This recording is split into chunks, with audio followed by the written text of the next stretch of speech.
到下一個啦，下一個係一個表演嚟㗎，聽唔聽到啊？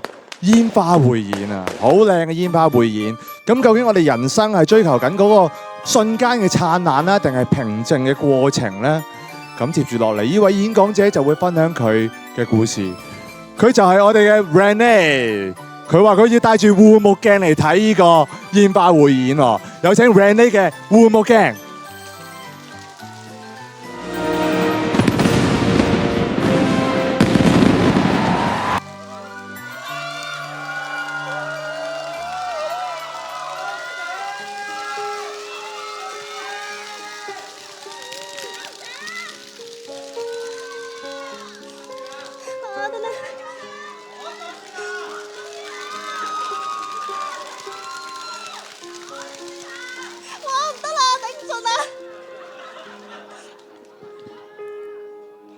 Hello， 大家好，我係 Renee。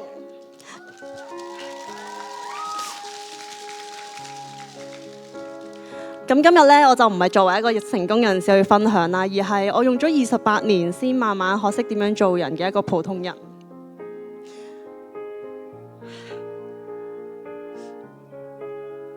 喺呢度，我想分享一個關於價值同被愛嘅故事。喺2歲嗰年，爸爸媽媽分開咗。我跟咗爸爸生活，細細個都係嫲嫲湊大嘅。我好記得我嫲嫲成日同我講，你要努力啲讀書，出嚟揾份好工，賺到啲錢威俾你阿媽睇。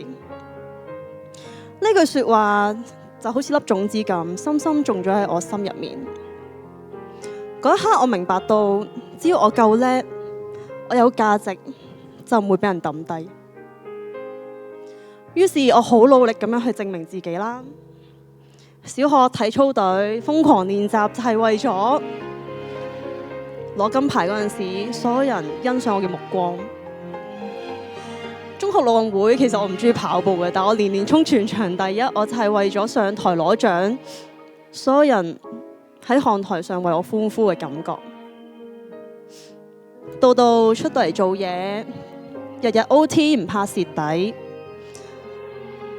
人工1年跳幾級，我為嘅就係用行動證明俾我老細睇，我係難以取代嘅。去到近幾年，我學好多技能啦，考好多專業嘅證書，搬咗出嚟住，所有人都話我好叻，好獨立。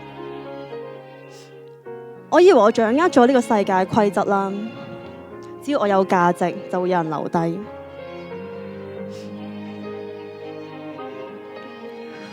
我確實擁有咗好多人物、能力、成績，但唔知幾時開始，身邊人同我講愛呢，我心入面就會反駁：對你好一定有目的啦，真心呢個世界邊有咁天真啊？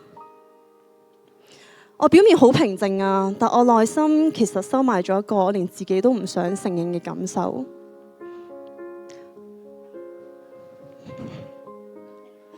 就係我好渴望，亦都好想有人唔係因為我嘅價值而選擇留低。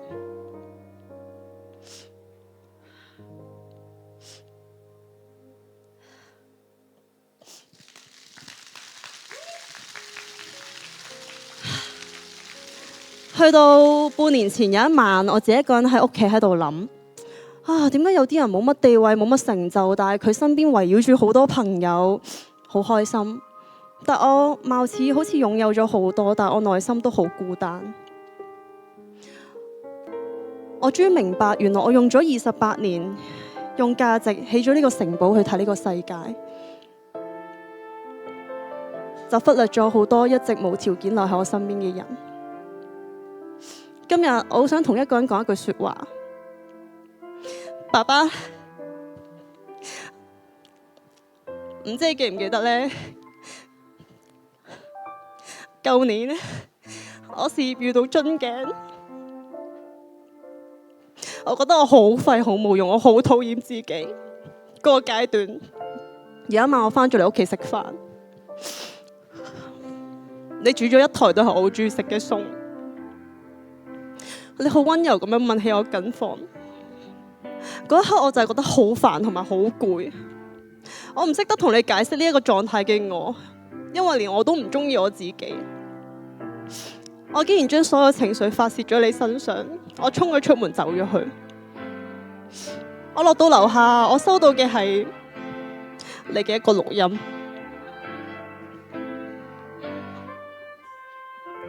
你同我講，你用咗最溫柔嘅聲音同我講，嘉文，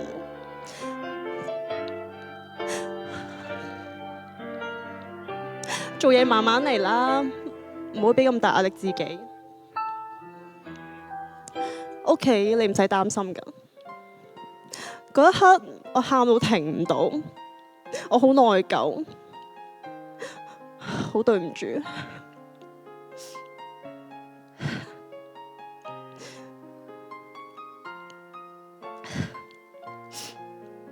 原來有啲愛係唔會因為你成功而多咗，亦都唔會因為失敗而少咗。佢愛嘅就係單單係因為愛呢一個人。嗰件事之後，其實我察覺到我一直以嚟都好任性，我想點就點，發脾氣，唔理人哋感受。其實我唔係唔想理你哋感受，而係我想做好多嘢去證明我係值得。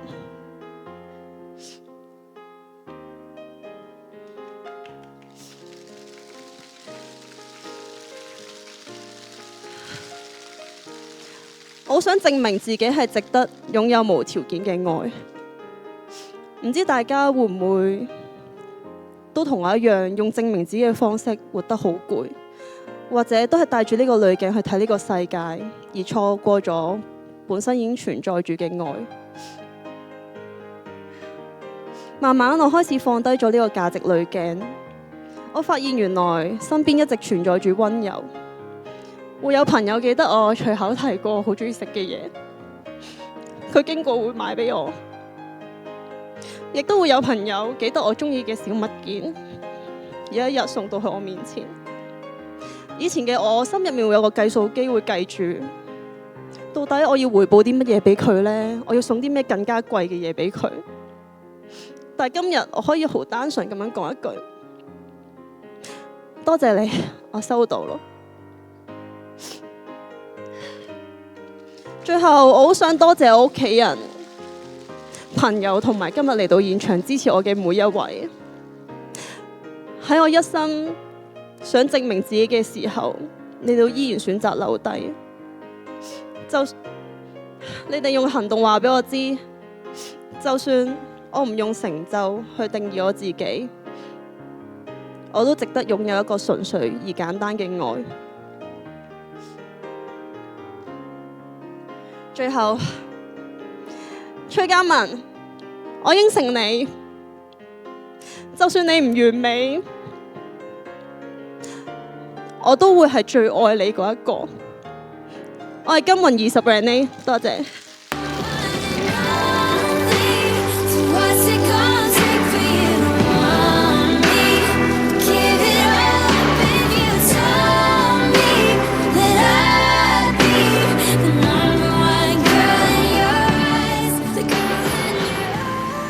非常之靚，呢個煙花非常之靚。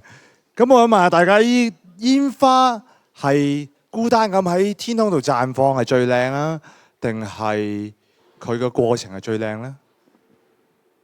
我想問下，頭先 Renee 就係曾經好似一個天空最耀眼嘅煙花，bang 綻放出嚟，但係佢 lost， 佢唔知道自己人生點樣。而佢回望翻喺地下上面，原來發現有人拎住個不滅嘅蠟燭喺度等緊佢，等緊佢翻屋企，而呢個煙花先係最靚。